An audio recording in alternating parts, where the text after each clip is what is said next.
Welcome to the Tech Egg. Don't get scrambled. Enjoy the video. In this video, I will explain how to connect MySQL using Python. First, you'll need to install the MySQL connector/Python library. Open your terminal or command prompt and use pip to install it. Next, confirm that your MySQL server is running and accessible.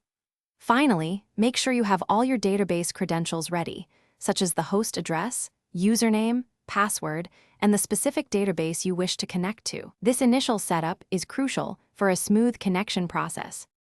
Once the library is installed, import the MySQL connector module at the beginning of your Python script. Then use the MySQL connector connect function, passing in your host, user, password, and database name as arguments. It's good practice to wrap this connection attempt within a try-except block.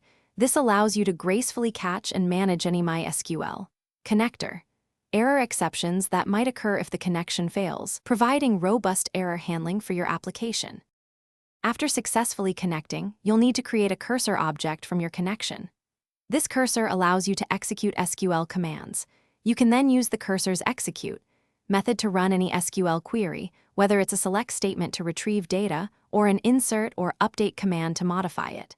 For select queries, remember to fetch the results using methods like fetchOwn for a single row or fetchAll for all rows.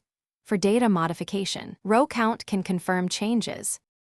It's vital to properly close your database resources once your operations are complete.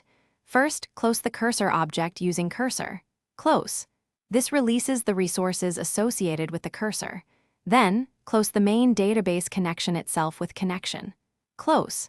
This ensures that your application doesn't hold onto unnecessary database connections, which can impact performance and resource availability. Also, for other great deals and to make meal prep easy with leak-proof containers, check out the link in the description below. Thanks for watching. Consider subscribing if I helped unscramble your problems.